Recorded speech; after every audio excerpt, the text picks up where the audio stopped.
Oke guys, welcome back to Daily Charting with Toshi, di mana kita akan daily chart your favorite cryptocurrencies. Today's video is brought to you by BitGet, di mana kita bisa trade berbagai macam cryptocurrency secara spot maupun futures, dan juga nggak kalah banyak program kita bisa lakukan di sini, ya.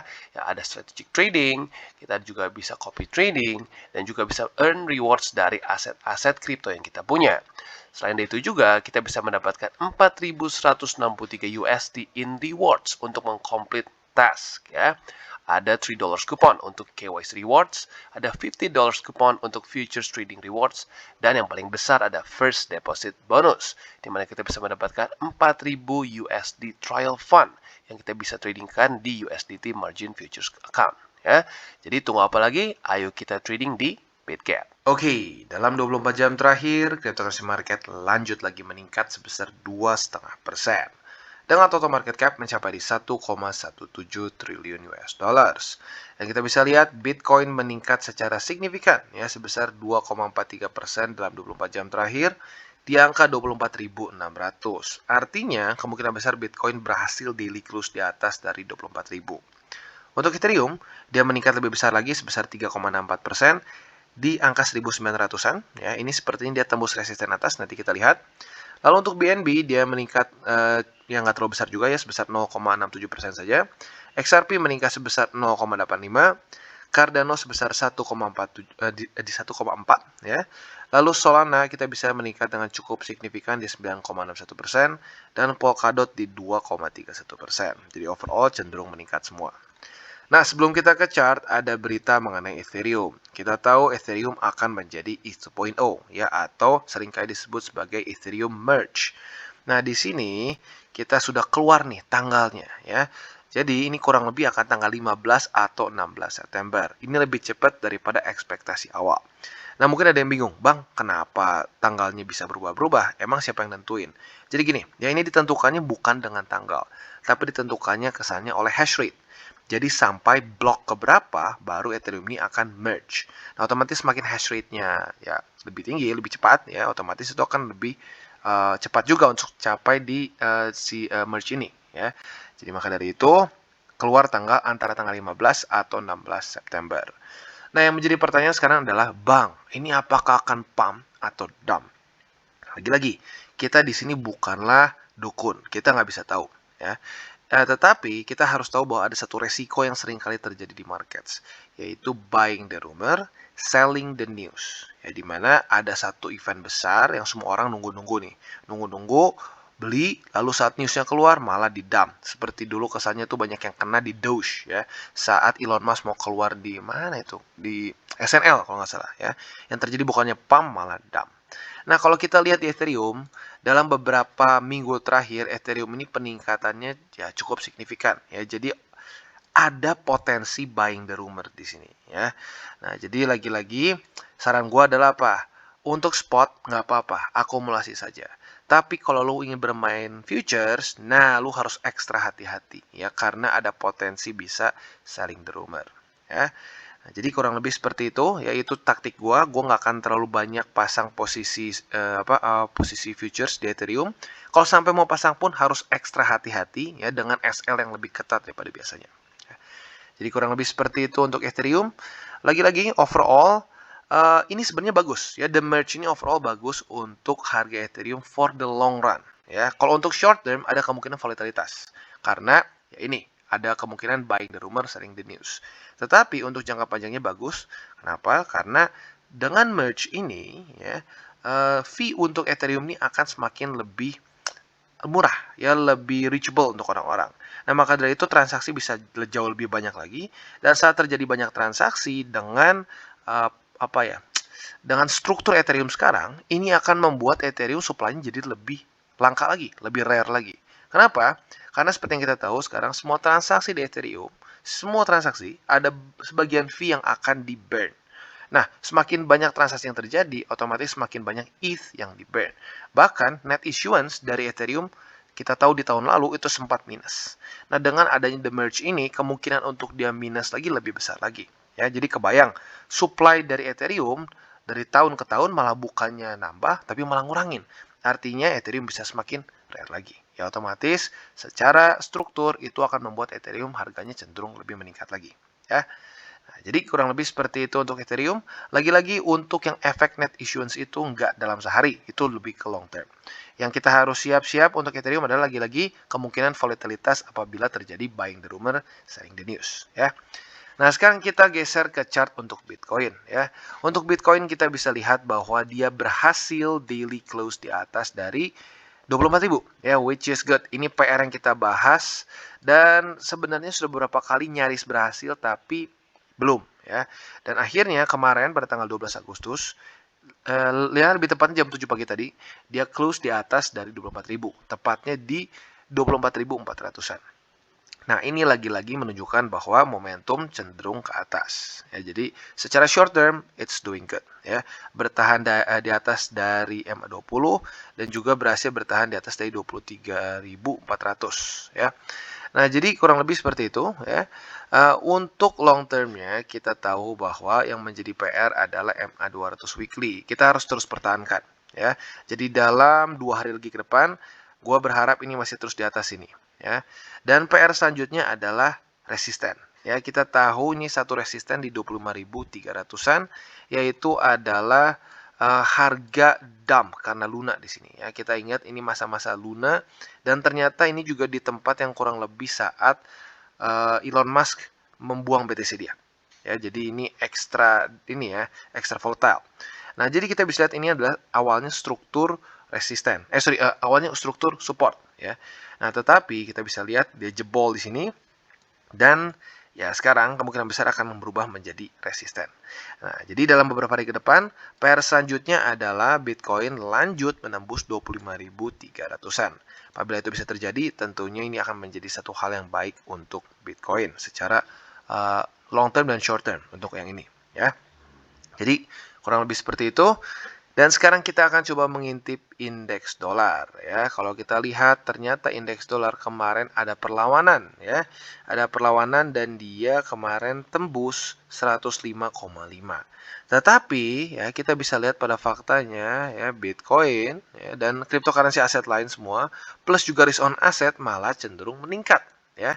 Jadi kita bisa lihat bahwa risk on asset naiknya ini karena demand dia sendiri. Ya, karena indeks dolar ini kita bisa lihat cenderung sedikit meningkat.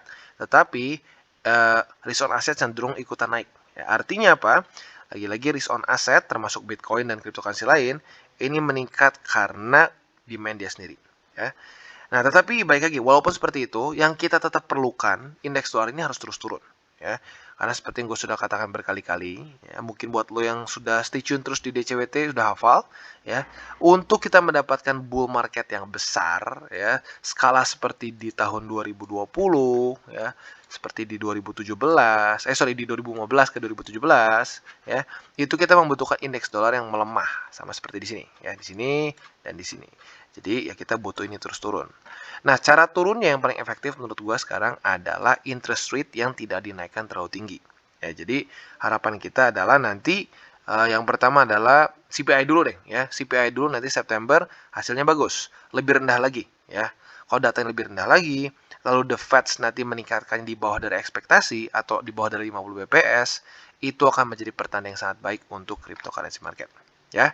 Jadi kurang lebih seperti itu gambarannya untuk lebih ke makronya dari seluruh market. Ya, nanti untuk buy limit kita akan bahas di belakang. Dan sebenarnya gini, gue ada rencana untuk bikin DCWT ini menjadi 2 bagian. Ya, bagian yang pertama ini untuk BTC dan Ethereum, dan yang kedua nanti mungkin gue akan upload siang atau sore itu lebih ke altcoins. Ya, untuk video ini belum, ya, tapi gue ada rencana seperti itu.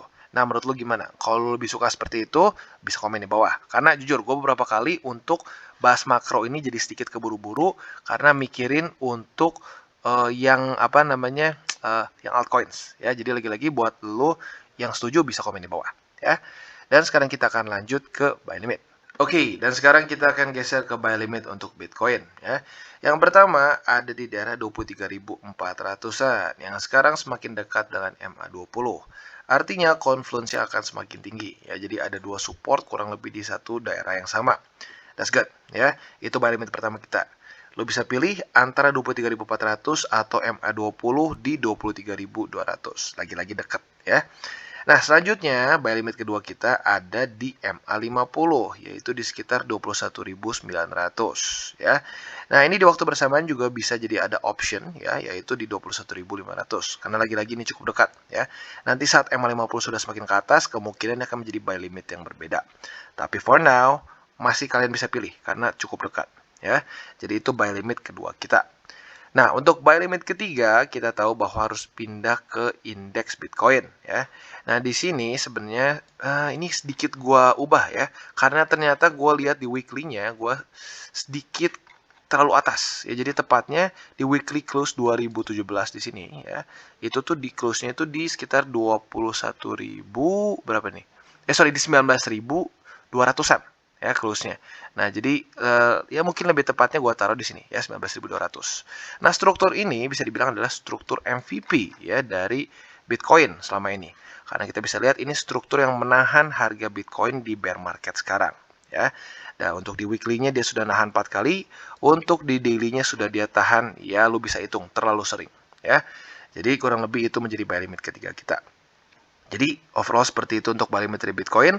Buat lo yang tertarik untuk akumulasi Bitcoin, altcoins, dan lain-lain, jangan lupa bisa menggunakan link referral kita. Dan jangan lupa juga bahwa DCWT ini bukanlah bagi-bagi sinyal, bukanlah financial advice. Tujuannya untuk edukasi dan membiasakan para subscriber gue untuk lebih mengerti charting. Oke, dan selanjutnya kita geser ke Ethereum. Dan kita bisa lihat ternyata benar, Ethereum kemarin ya berhasil menembus dan daily close di atas dari 1943 ya. Nah, artinya ya buat posisi short yang kemarin yang lebih high risk ya sekarang sedikit minus ya, tapi nggak apa-apa, nggak apa-apa ya, karena kalau kita lihat volumenya ada penurunan nih. Dari dari tanggal 11 Agustus ke tanggal 12 terjadi penurunan volume yang cukup tinggi ya. Maka dari itu kalau gue lihat ini lebih karena korelasi ke Bitcoin. Bitcoin naik, Ethereum ikutan naik ya. Nah, jadi buat kalian yang mungkin sudah punya posisi short di sini nggak apa-apa, di hold dulu aja. Tunggu sampai terjadi pantulan. Kalau sampai terjadi pantulan di sini ya, kalau Ethereum terpantul di sini dan lanjut lagi ke atas, nah boleh pertimbangkan untuk cut loss. Tapi selama dia masih cenderung melemah ke bawah, ya cenderung masih belum berhasil mantul di sini, di hold dulu aja, ya. Jadi kurang lebih seperti itu untuk shortnya. Nah, untuk posisi longnya masih sama. Long dan akumulasi spot masih di 1780. Ya, lagi-lagi ini adalah summer low. Belum di retest nih. Jadi masih ada kemungkinan dia di retest. Plus kita lihat RSI-nya juga sudah mulai overbought. Jadi lagi-lagi buat kalian yang masih punya posisi short di sini, jangan di cut loss dulu. Kita lihat dalam beberapa hari ke depan apakah dia lanjut turun atau tidak. Karena secara TA-nya dia sudah overbought, ya sudah tembus Bollinger Band, tembus resisten, tetapi volume dan RSI juga sudah ya menunjukkan bahwa dia overbought dan volume mulai cenderung turun, ya. Jadi kurang lebih seperti itu. Lagi-lagi ini sebenarnya kalau secara TA bisa dijadikan buat akumulasi spot di 1943. Tapi karena Bollinger Band seperti ini dan volume turun, lebih baik kita skip dulu aja, ya. Jadi kurang lebih seperti itu untuk Ethereum. Oke, dan sekarang kita lanjut ke BNB. Nah, untuk BNB kita bisa lihat MA200 lagi-lagi belum dikunjungi sepertinya ya. Kayaknya BNB masih malu-malu nih, belum berani retest 200. Nah, tetapi di waktu bersamaan MA20 sudah semakin mendekat nih. Jadi kalau sampai dia terlalu dekat, risk rewardnya nggak terlalu bagus jujurnya ya. Jadi ini dilema nih untuk BNB ya. Nah, tapi di waktu bersamaan gue harus note bahwa di daily-nya BNB sudah cukup lama overbought ya. Nah, jadi ini jujur cukup dilema ya, karena kalau mau paksain sell di sini technically bisa ya, tapi ada kemungkinan kalau dia naik lagi ke atas retest 200 jadi nggak terlalu bagus secara entry-nya ya. Jadi menurut gue tetap sabar dulu aja. Tunggu sampai kena MA 200, kalau ke reject lu short ya. Bang, kalau nggak dapet gimana langsung turun? Ya nggak apa-apa, artinya belum rezeki ya. Kalau trading jangan dipaksakan ya. Setup yang nggak bagus, ya nggak sesuai dengan TA ya jangan buat-buat sendiri ya. Kalau buat-buat sendiri nanti ujung-ujungnya kebiasaan seperti itu dan ya rugi lagi ya. Nah, itu untuk nge-short ya. Untuk nge-long tinggal kita balik atau akumulasi spot juga tinggal kita balik. Nah, kalian bisa pertimbangkan di MA20 yang ada sekarang di 299,7. Biar gampang dibulatkan saja ke $300 ya. Jadi angkanya bulat juga. Nah, itu untuk akumulasi spot atau long. Kalau spot otomatis untuk jangka lebih panjang ya, bulanan sampai tahunan. Jadi ya kita bahasnya nanti lagi aja untuk TP-nya di mana. Untuk posisi longnya otomatis TP-nya jelas di MA200 daily ya. Jadi literally tinggal dibalik saja, nggak ribet ya, simple. Cuma tinggal kesannya ini tadinya resisten, support ya, tinggal kita balik-balik aja, short dan long ya. Oke, dan selanjutnya kita ke Cardano. Dan untuk Cardano kita bisa lihat bahwa lagi-lagi tembus 53 sen. Jadi resisten di sini, struktur ini sepertinya menjadi apa ya? Ini tembus terus ya, sudah 5 kali. 1, 2, 3, 4, 5. Ya. Nah, sekarang harapannya adalah yang kelima kalinya ini bisa benar-benar menjadi support ya, berubah dari ya yang kurang jelas seperti ini bisa berubah benar-benar menjadi support. Nah, berita bagusnya apa? Kemarin, ya terlebih tepat jam 7 pagi tadi, dia daily close-nya cenderung sedikit di atas dibandingkan dengan yang sebelum-sebelumnya. Jadi ada kemungkinan yang kali ini bisa benar-benar berubah menjadi support dari 53 sen. Ya. Nah, jadi buat lu yang mungkin tertarik untuk akumulasi lagi, Cardano udah gatel nih, kemarin lupa di 20, belum dapat-dapat, ya mungkin bisa pertimbangkan untuk akumulasi spot di 53 sen. Ya. Untuk ngelong, jangan dulu. Ya, karena kalau lo ngelong di sini strukturnya masih ya jujurnya belum terlalu bagus banget. Ya, belum terlalu bagus lah ya. Jadi buat yang ngelong sabar dulu aja. Sekarang Cardano lebih untuk akumulasi spot saja. Nah, kalau untuk yang masih pegang posisi short ya cukup disayangkan karena gue udah bilang dari kemarin ya. Gue pribadi lebih menyarankan untuk TP-nya di 20 dan 20 udah kena sayangnya. Ya, buat lo yang belum ya nggak apa-apa ya. Belajar bahwa kadang-kadang lebih konservatif itu menguntungkan juga ya. Nah, jadi untuk kalian yang masih punya posisi short, apabila terjadi pantulan di sini ya, dan lanjut lagi membuat higher high, ya di cut loss saja, ya.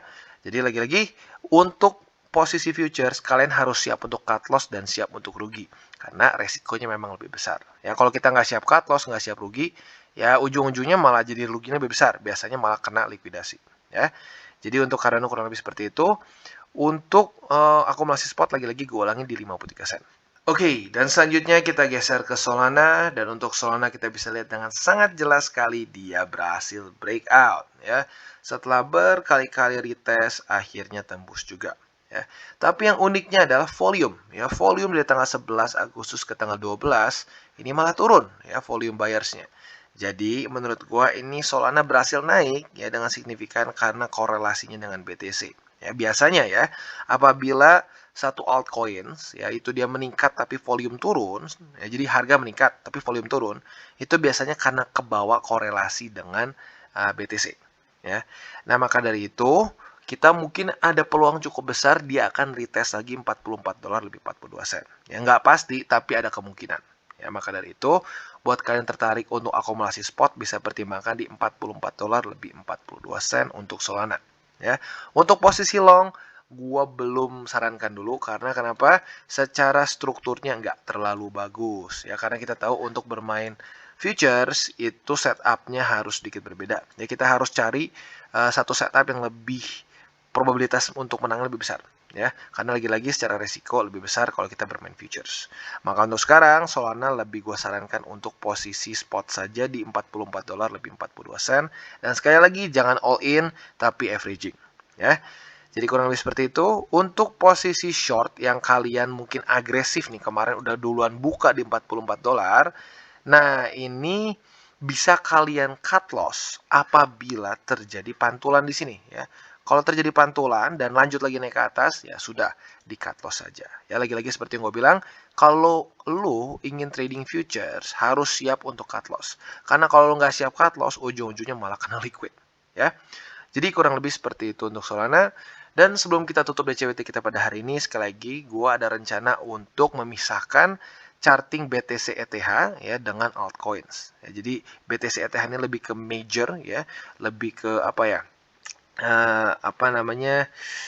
Berita-berita kripto ya, lebih ke membahas juga ada ke indeks dolar dan lain-lain ya. Sementara kalau yang alt spesifik di ya, altcoin saja dan bisa lebih banyak juga. Ya, buat lo yang setuju bisa komen di bawah karena udah ada beberapa orang yang ngasih saran seperti itu. Mereka ngerasa bahwa kalau satu DCWT ini digabung BTC, ETH dan semua jadi cenderung lama ya. Jadi kurang lebih seperti itu. Oke guys, jadi itu adalah akhir dari segmen DCWT kita pada hari ini. Dan jangan lupa bagi kalian yang merasakan manfaat dari segmen ini, jangan lupa untuk share ke teman-teman kalian.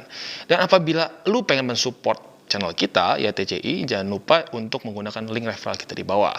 Nggak wajib, ya, tetapi apabila lo menggunakan link referral kita di bawah, ada macam-macam, ya, dari Bybit, Huobi, Maxi, toko kripto, dan banyak lagi, ya. Ya, walaupun nggak wajib, tapi kalau menggunakan link referral kita, lu secara langsung membantu perkembangan dari TCI. Dan satu lagi, jangan lupa juga untuk join Telegram group kita, di mana kita bisa ngobrol-ngobrol santai mengenai dunia cryptocurrency secara dua arah. So, jangan lupa untuk like, subscribe, click the bell icon, and see you on the next video.